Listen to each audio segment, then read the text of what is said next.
तो मैं पहले आपको आज का प्रॉब्लम समझाता हूँ। आज का प्रॉब्लम ऐसा है कि सपोज हमको एक मैट्रिक्स गिवन है, ठीक है। Let me draw the matrix 1 0 1 1 1 1 1 1 0। तो हमको ये ढूंढना है कि इस सब मैट्रिक्स में कितने नंबर ऑफ स्क्वायर सब मैट्रिक्सेस हो सकते हैं। और बेग माय पार्डन, इस मैट्रिक्स में कितने सारे स्क्वायर सब मैट्रिक्स हो सकते हैं। तो कितने हो सकते हैं स्क्वायर सब मैट्रिक्सेस? हम बेसिकली क्या करेंगे, हम इस प्रॉब्लम को डीपी से सॉल्व करेंगे, ठीक है। डीपी से सॉल्व करेंगे, मतलब डीपी का जो हर एलिमेंट होगा, ठीक है, हर एलिमेंट होगा वो क्या रिप्रेजेंट करेगा, उसमें एक एलिमेंट क्या रिप्रेजेंट करेगा कि जब ये वाला जो पॉइंट है, ये वाला पॉइंट है, वो मतलब बॉटम राइट पॉइंट जब होता है तब, मतलब ऐसे सारे सब मैट्रिसेस जहां पर ये वाला पॉइंट बॉटम राइट पॉइंट है, तो ऐसे कितने स्क्वायर सब मैट्रिसेस है हो सकते हैं। तो वो डीपी एरे में ये वाला पॉइंट बताता है। फॉर एग्जाम्पल अगर मैं पॉपुलेट करूँ इसको, देखो यहाँ से एक ही पॉसिबल है जहां पर बॉटम राइट पॉइंट ये वाला पॉइंट है, ठीक है। तो फिर इसका वैल्यू हो गया 1। यहाँ पे कुछ पॉसिबल नहीं है, जीरो है, तो इसका जीरो आ गया वैल्यू। यहाँ पर फिर से एक पॉसिबिलिटी है, ठीक है, तो इसका वैल्यू हो गया 1। ऐसा सिमिलरली इसका भी 1 है, इसका भी 1 है, इसका भी 1 है, और इसका भी 1 है। और देखो इस केस में देखो, यहाँ से जो मैक्सिमम पॉसिबिलिटी क्या क्या बन रहा है, एक ये पॉसिबिलिटी बन रहा है, एक ये पॉसिबिलिटी बन रहा है, ठीक है। तो फिर इस केस में आंसर होगा 2, और इस केस में 0। तो समझ रहे हो, तो ऐसे पॉपुलेट होता है। तो बेसिकली हमको ये चाहिए पॉपुलेट करने के लिए, ठीक है। तो हम कैसे करेंगे, देखो हम पहले क्या करेंगे, हम पहले ये वाले सारे एलिमेंट फिल कर लेंगे और ये वाले सारे एलिमेंट फिल कर लेंगे, क्योंकि ये तो एज केस है ना। तो एज केस में अगर ये 1 है तो 1 ही होगा, अगर 1 नहीं है तो कुछ नहीं हो सकता है, क्योंकि भाई यहाँ पर तो कुछ है ही नहीं ना दो बनाने के लिए। यहाँ पर इस एरिया में कुछ नहीं, यहाँ पर इस एरिया में कुछ नहीं है, यहाँ पर भी इस एरिया में कुछ नहीं है दो बनाने के लिए, ठीक है। तो फिर ये सारे जो भी पॉइंट्स है, ये जो पॉइंट्स है, इनमें आंसर क्या होगा कि अगर 1 है तो 1 होगा, नहीं तो 0 हो जाएगी। तो यही है, ठीक है। तो फिर वो पहले पॉपुलेट कर लेंगे। देखो मैं इसको रब करके फिर से बनाता हूँ, या तो मैं पूरा ही रब कर लेता हूँ, बेटर होगा, वो जल्दी हो जाएगा, ठीक है। तो let me just make a DP array and populate the initial value, जो एच मतलब जो बेस केस है वो पॉपुलेट कर रहा हूँ। तो बेस केस सिंपली जो भी वैल्यू गिवन है यहाँ पर वो मैंने पॉपुलेट कर लिया। देखो तो ये बेस केस पॉपुलेट हो गया। अब देखो उसके बाद एक चीज समझो आप, ठीक है। सपोज यहाँ पर एक n क्रॉस n का मैट्रिक्स है, ठीक है। मतलब जो कि सपोज हम मतलब और मतलब सपोज ये वाला एक पॉइंट है, ठीक है, एक मैट्रिक्स में, और इसके आस वाले पॉइंट का जो वैल्यू है वो सपोज n है। तो मतलब यहाँ से n cross n matrix generate हो रहा है, ठीक है। और ऐसा मान लेते हैं कि इसके नीचे वाला पॉइंट है उससे भी n है, तो वहां भी n क्रॉस n मैट्रिक्स ऐसे जनरेट होगा, ऐसा ऐसे कुछ जनरेट होगा वहां से n cross n matrix. n है, ये वाला पॉइंट है, तो यहाँ से लेके ऐसा कुछ जनरेट होगा मैट्रिक्स। तो ये वाला लेंथ n है, और ये वाला लेंथ भी n होगा। तो मतलब देखो, अगर ये वाला लेंथ n है, ये वाला लेंथ n है, तो मतलब अगर ये 1 है और ये वाला लेंथ भी n है, अगर ये वाला लेंथ n है, तो यहाँ से जो जनरेट होगा, जो मैट्रिक्स होगा, वो भी ऐसा ऐसा कुछ फुलफिल करेगा, ठीक है। मतलब ये वाला को इंक्लूड कर लेगा, ये वाला पॉइंट को। अगर ये वाले में जो मतलब इस पॉइंट का जो नंबर ऑफ मतलब वैल्यू नंबर ऑफ सब मैट्रिक्स हमको मिल सकता है वो n होगा, ठीक है। मतलब जो बेसिकली इस डीपीआर में मतलब पॉपुलेट हो रहा है, ठीक है।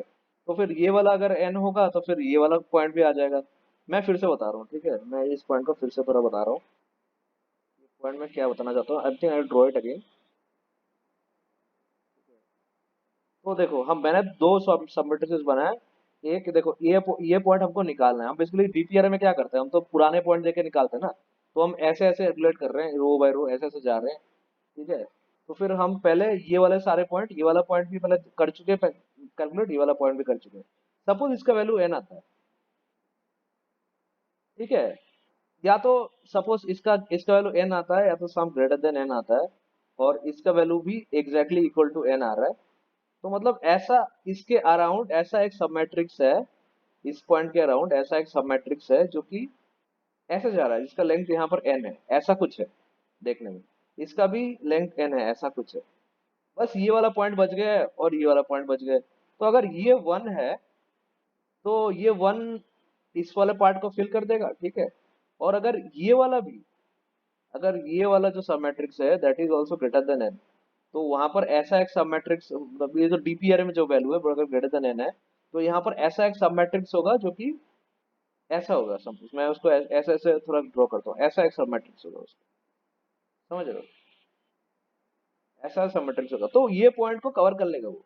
इसमें भी फिर 1 आ रहा होगा, इस पॉइंट को कवर लेगा। तो मतलब ये है कि अगर मैंने मिनिमम ले लूं कि ऊपर वाला पॉइंट और साइड वाला पॉइंट और नीचे वाला पॉइंट, इनका मिनिमम ले लूं, ठीक है। सपोज इसका 6 आ रहा है, इसका 5 आ रहा है और इसका 4 आ रहा है। तो अगर मैं उनका मिनिमम ले लूं, जो इस केस में जो मैंने एन एन बताया था उसका मिनिमम ले लूं, तो अगर मेरा ये 1 है, यहाँ पर जो जिस एलिमेंट के अराउंड सारे एलिमेंट्स का डीपी एरर के वैल्यू देख रहा हूँ, ये 1 है, तो फिर इसमें जो मैक्सिमम, मतलब इसमें जो मैक्सिमम सब मैट्रिक्स बन सकता है वो क्या बन सकता है? वो बन सकता है 1 + n। और इस केस में बनेगा 1 + 4। समझ रहे हो? मतलब नंबर ऑफ सब मैट्रिक्स इसमें कितने बन सकते हैं, क्योंकि देखो मतलब बेसिकली बात बात क्या है कि अगर अगर इसने देखो, अगर अगर इसके नंबर ऑफ सब मैट्रिक्सेस बन रहे हैं जो n है, n टाइप के सब मैट्रिक्स बन रहा है, ठीक है, मतलब ऐसा है। और इसके भी मतलब ग्रेटर देन n टाइप का सब मैट्रिक्स बन रहा है, इसमें भी ग्रेटर देन n सब टाइप का सब मैट्रिक्स बन रहा है। तो इसमें एक और सब मैट्रिक्स बनेगा जो कि मतलब पूरा ही पूरा टाइप का है, जो कि ये पूरा सब मैट्रिक्स होगा, ये इस टाइप का सब मैट्रिक्स बनेगा इसमें, जो कि एक एक्स्ट्रा सब मैट्रिक्स होगा। इसलिए जो इसका नंबर ऑफ सब matrix originating from here such that this is the bottom right element, वो हो जाएगा 1 + n। जहां पर मतलब सबका सब में जितना सब मैट्रिक्स बन रहा है, ठीक है, उसका मतलब वो 1+ होगा, इतना ही। ठीक है, मतलब देखो देखो बेसिकली बात क्या है कि अगर देखो, अगर किसी का n सब मैट्रिक्स बन रहा है ना किसी से ओरिजिनेट करके, तो इसका मतलब ये क्या है कि ये एक सब मैट्रिक्स बनेगा, ये 2 लेंथ का सब मैट्रिक्स। यार मूव कर गया, कुछ तो मूव कर गया, हाँ, सॉरी। हाँ, तो फिर मतलब क्या बोल रहा था मैं, हाँ, तो फिर तो ये मतलब ये एक सब मैट्रिक्स होगा, पहले 1 लेंथ का, फिर 2 लेंथ का सब मैट्रिक्स एक होगा इसके अराउंड, फिर ऐसा ऐसा करके एक n लेंथ का सब मैट्रिक्स इसके अराउंड होगा, ठीक है। इसीलिए इसका आंसर n है, ठीक है। और हम इस केस में क्या निकाल रहे थे, इस केस में क्या निकाल रहे थे हम, इसमें इस केस में हम क्या निकाल रहे थे, इसको थोड़ा मतलब मैं काम कर देता हूँ। इस केस में क्या निकाल रहे थे हम कि इसका, क्योंकि यहाँ पर मैंने क्या निकाला कि यहाँ पर एक एलिमेंट है, यहाँ पर इस एलिमेंट का निकालना है, यहाँ पर ऑलरेडी पता है इसका वैल्यू n है, तो यहाँ तक तो जाएगा, एक सब मैट्रिक्स होगा यहाँ पर जो यहाँ तक जाएगा। तो मतलब इसके और मतलब और फिर वो जो मैंने बोला था उसके अकॉर्डिंग एक ऐसा सब मैट्रिक्स इसको मिल जाएगा, ठीक है। तो मतलब इसके अराउंड ये पूरा सब मैट्रिक्स है जिसमें सारा 1 1 1 1 फील्ड है। इसका मतलब क्या है, इसमें कम से कम ऐसे ऐसे ऐसे करके इसको कम से कम n + 1 तो जाएगा ना सब मैट्रिक्स, ठीक है। तो ये जो है मैं भी एक कल वाले वीडियो में और अच्छे से एक्सप्लेन करूंगा, इसका ड्राई रन करके दिखाऊंगा और बेटर एक्सप्लेनेशन दूंगा। तो इस वीडियो में इतना ही, इसको आप एक तरीके से प्रीलिमिनरी वीडियो मान सकते हो, ठीक है। May be tomorrow I will explain more about this video, ठीक है। ऐसा है, तो मतलब ये थोड़ा सा आप देखोगे, स्पेशली जो लास्ट पार्ट मैंने बोला है, जो लास्ट 1 मिनट मैंने जो बोला है ना, वो पार्ट थोड़ा कंसंट्रेट करोगे, मे बी लास्ट 3 4 मिनट जो मैंने बोला है, तो फिर आप उसके बारे में सोचोगे, then you will be able to find out what I am trying to, मतलब ठीक है वो।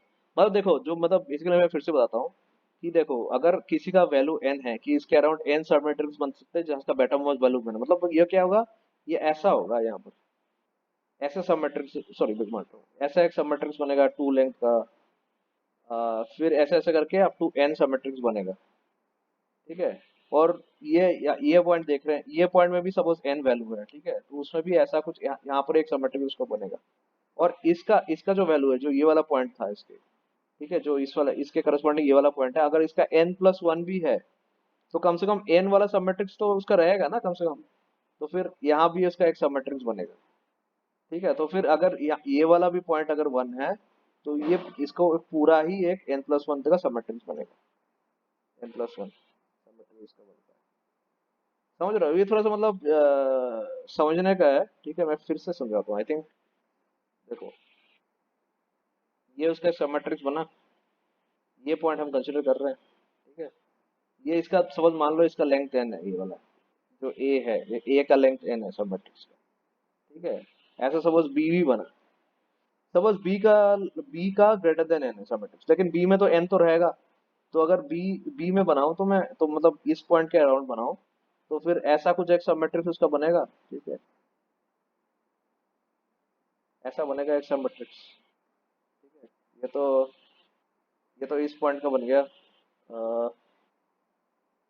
इस पॉइंट का नहीं, ऐसा नहीं बनेगा। इस पॉइंट का बना, ये ऐसा बनेगा b। बार बार मैं एक ही पॉइंट समझा रहा हूँ क्योंकि just for the sake of it, ठीक है। और ये वाला जो सब मैट्रिक्स है वो मतलब ये बन जाएगा, ठीक है। ये सी मान गया, सी भी सपोज ग्रेटर देन है, लेकिन सी में तो एन वाला सब मैट्रिक्स तो आएगा ही आएगा, तो ये वाला सब मैट्रिक्स सी में एक आएगा जिसमें सारे वन है, ठीक है। तो फिर अगर ये भी वन है तो मतलब इसके अराउंड जो है, क्योंकि इन सबका लेंथ एन है, तो इसके अराउंड, ठीक है, और ये भी एन है, तो इसके अराउंड तो एक सब मैट्रिक्स बन गया ना, कि जो इसका लेंथ n+1 था। ये वाला सब मैट्रिक्स जो फुल सब मैट्रिक्स है, इसको ऐसे ड्रॉ करता है, समझ रहे हो ना? ये जो सब मैट्रिक्स है, तो वही मैं समझाना चाहता हूँ, this is the main point, ठीक है। यही मेन थॉट है। इससे इससे क्या होगा कि सपोज हम डीपीआर कैलकुलेट कर रहे हैं ना, डीपीआर कैलकुलेट कर रहे हैं, और यहाँ पर मेरा कितना आ रहा है, pardon,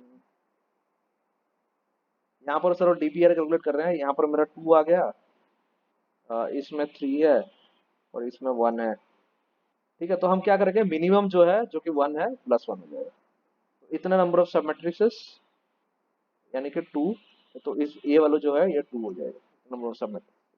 तो इसी कंसेप्ट को यूज करके अगर मैं ये एरे में फिल करूँ, ठीक है, जो मैंने ये एरे बनाया था इसको मैं फिल करूँ, देखो। तो अब भी ऐसे ऐसे ऐसे चल रहा है ना अपन, तो उसको फिल करता है। तो फिर इसका क्या होगा, मिनिमम मिनिमम ऑफ मतलब देखो, ये तो खुद 1 है, ठीक है। ये खुद 1 है तो 1 तो होगा, ठीक है। 1 या तो इन तीनों का मिनिमम, ठीक है। इन तीनों का मिनिमम कितना कितना आ रहा है, 0+1, ठीक है। तो मतलब बेसिकली इन इन तीनों में अगर एक भी 0 आ गया तो फिर हमको कंसिडर नहीं करना है, कोई फायदा नहीं कंसिडर करके, क्योंकि वो तो ये वाला पार्ट तो कुछ कंट्रीब्यूट ही नहीं करेगा, तो फिर क्या ही फर्क पड़ता है, ठीक है। तो फिर अगर ऐसा जीरो आसपास एक एक भी जीरो आता तो हम बस ये ले लेंगे, ठीक है। जैसे इस केस में भी आसपास एक जीरो आ गया तो हमने ये ले लिया। इस केस में सब लोग 1 है, मिनिमम 1 है, ये वाला सब कुछ 1 है, ठीक है। इसका मिनिमम 1 है, +1 हो जाएगा 2, क्योंकि ये भी 1 था, इसलिए 2 हो जाएगा। और सिमिलरली अगर ये वाला है, इस ये 0 है तो कुछ करना ही नहीं है, तो 0 था। तो फाइनली ये बनेगा, जो आंसर बनेगा क्या होगा, हम सारे रो ट्रेवर्स करेंगे और सबको ऐड कर देंगे, तो कितना हो गया, 1+0+1 +1+1+1+1+2+0, यानी 2, 5 और 8 आंसर हो गए, 8 स्क्वायर मैट्रिसेस हो गए। Hope you like the video, I will see you in the next video, thank you.